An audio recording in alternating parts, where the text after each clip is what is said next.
Right, welcome back. Hey Tony, and this is David here, and today we're going to chat about adding a building clause to your contract when purchasing property, something that's more prevalent in today's market. And Tony from a sales agent side and David from a buyer's agent side and how it plays out. Tony, what do you think? Yeah, it's a question that's really, again, I'd say case by case with a buyer.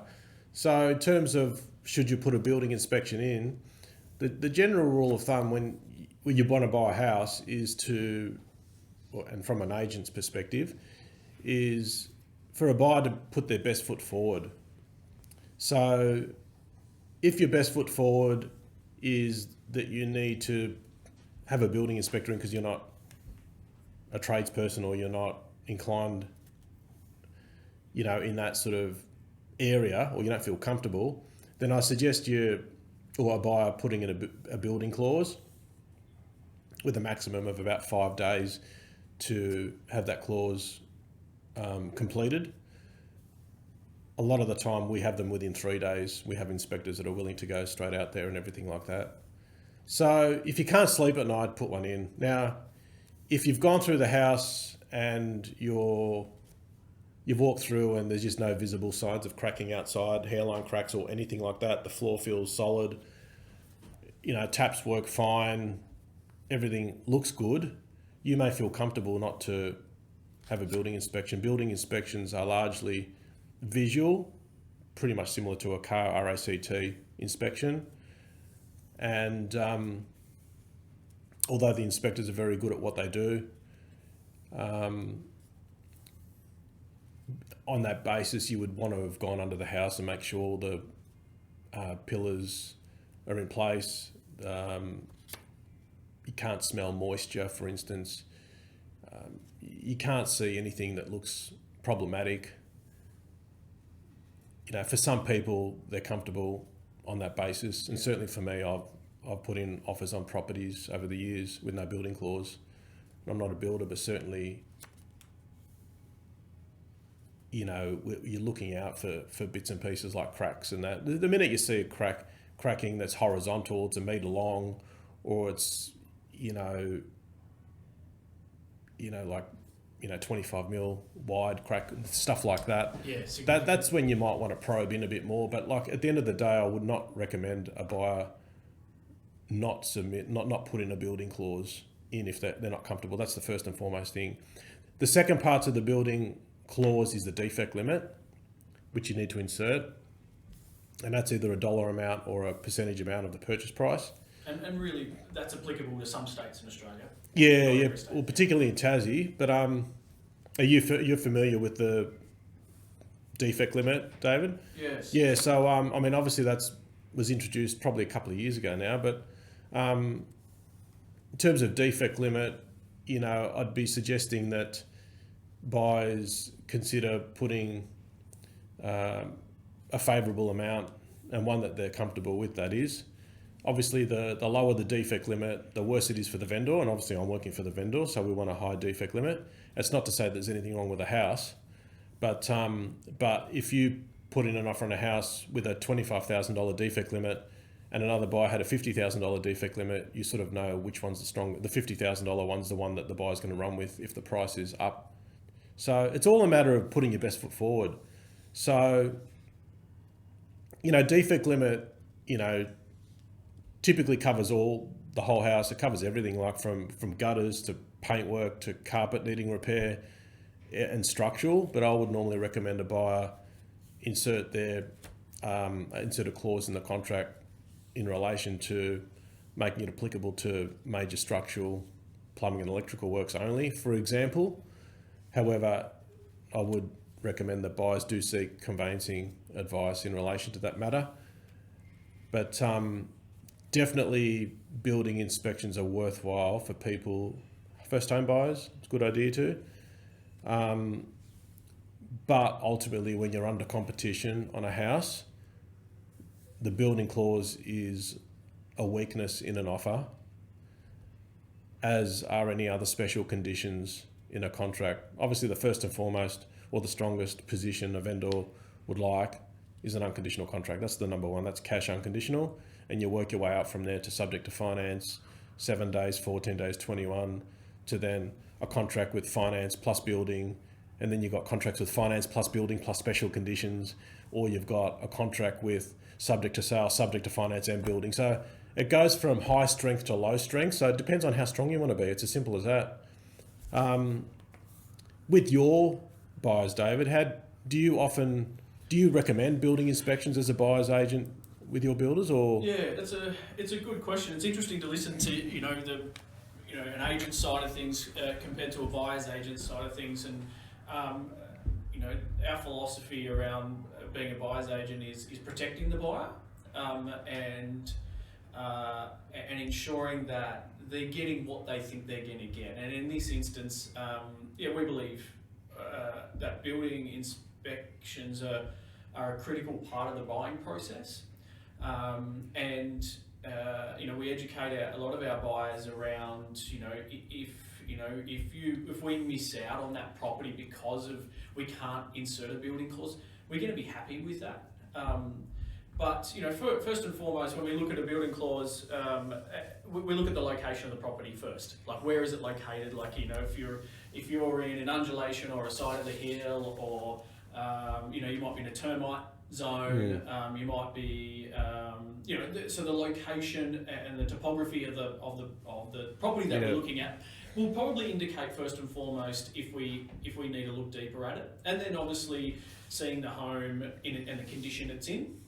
And we really are focusing around those major defects as the first and foremost. It's a protectional mechanism for a buyer, and I absolutely advise all our buyers to put in a building clause, because it's protecting them emotionally and financially.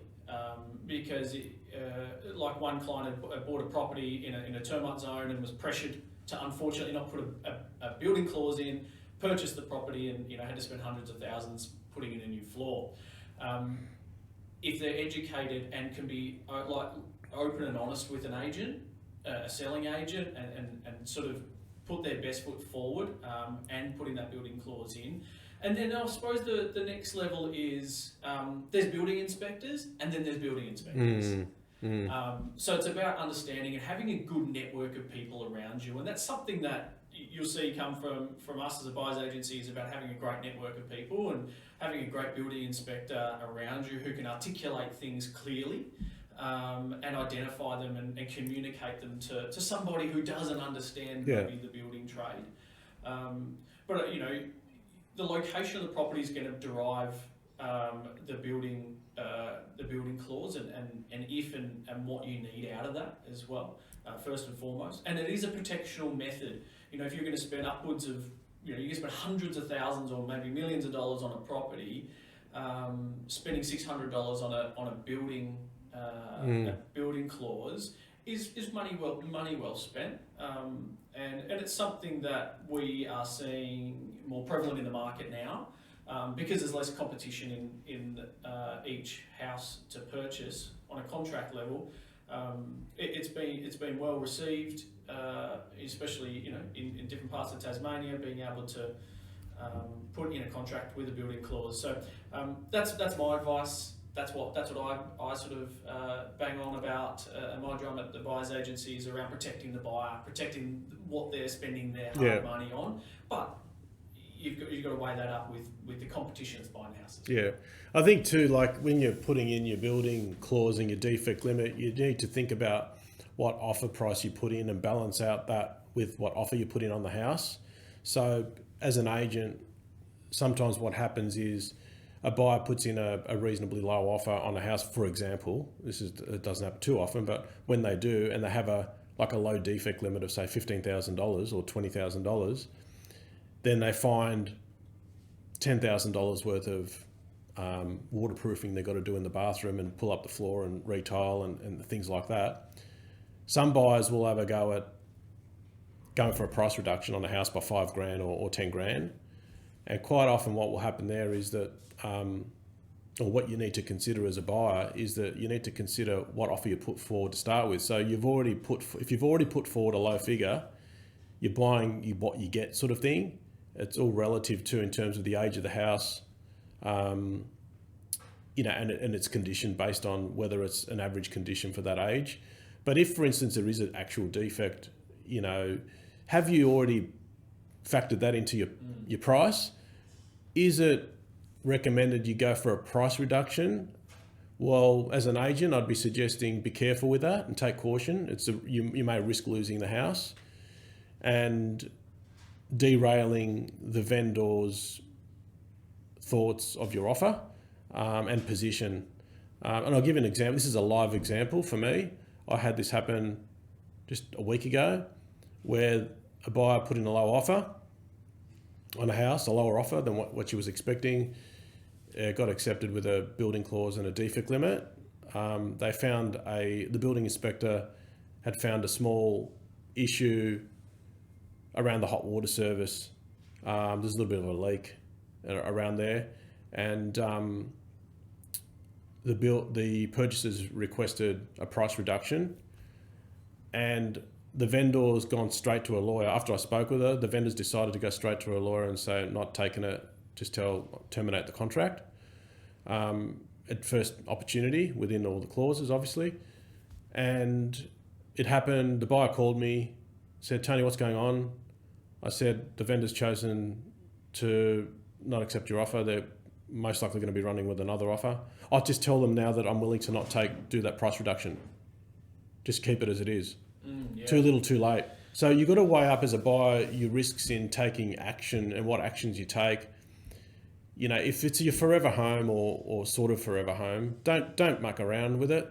Don't derail. You want your agent on your side, and that agent's going to be backing you and putting your case forward to the vendor. So stay cooperative, and if you want the house, just do the right thing by it.